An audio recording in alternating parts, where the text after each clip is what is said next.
Friends అందరికీ నమస్కారం.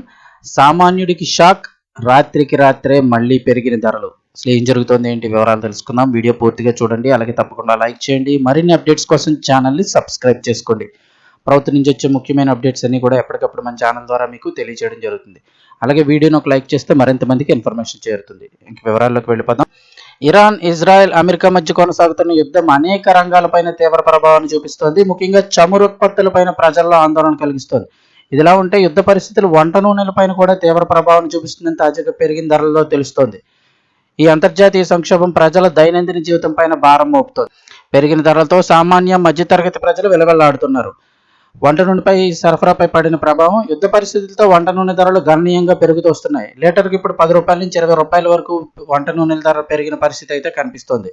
సరఫరాలో అంతరాయాలు, దిగిన సరుకు రవాణా ధరలు, ఇరాన్ యుద్ధం తర్వాత చోటు చేసుకున్న భయాందోళన కారణంగా వంట నూనె సరఫరాపై పడిన ప్రభావం ధరల పెరుగుదలకు అయితే కారణమైందని చెప్తున్నారు. ఇప్పటికే ధరల పెరుగుదల అయితే స్టార్ట్ అయింది. అంటే ఇప్పటికే ధరలు పెంచారు.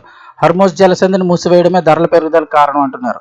హర్మోజ్ జలసంధి ద్వారా షిప్పింగ్ తీవ్రంగా ప్రభావితమైంది. దీనివల్ల పొద్దుతిరుగుడు, సోయా నూనెల సరఫరాలో జాప్యం జరుగుతోంది. యుద్ధం కనుక కొనసాగితే మరింతగా ధరలు పెరగవచ్చని నిపుణులు అంచనా వేస్తున్నారు. ఈ పెరుగుదలకు ముఖ్యంగా ఇరాన్ కీలకమైన హర్మోజ్ జలసంధిని మూసివేయడమే కారణమని భావిస్తున్నారు. మన దేశానికి రావాల్సిన వంట నూనె ముడిసరుకు జలమార్గం ద్వారానే చేరుతుండగా యుద్ధానికి ముందే ధరలు 120 నుండి 140, 150కి చేరాయి.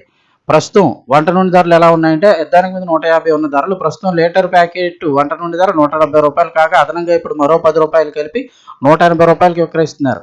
ఉక్రెయిన్ యుద్ధ సమయంలో కూడా వంట నూనె ధరలు పెరిగి కొరత సృష్టించి బ్లాక్ మార్కెట్ జరిగిందనే ఆరోపణలు ఉన్నాయి. ఇక ఈ పరిస్థితులు ఇలాగే ఉంటే సామాన్యులు కనీసం తిండి తినలేని పరిస్థితి వస్తుందన్న ఆందోళన వ్యక్తమవుతోంది. ఏది ఏమైనా ఇరాన్, ఇజ్రాయెల్ యుద్ధ ప్రభావం ప్రపంచవ్యాప్తంగా అన్ని దేశాలపై గణనీయంగా పడుతోంది. అన్ని రంగాలు ప్రభావితమవుతున్నాయి. ప్రజల దినసరి ఖర్చు పెరుగుతున్న ధరలతో బాగా ఇబ్బంది అయితే కనుక పడుతూ ఉన్నారు. నెమ్మదిగా పెరుగుతున్నాయి. ఏంటంటే తెలియకుండా అపకేంద్రంలా నెమ్మదిగా అయితే పెరుగుతూ వస్తున్నాయి.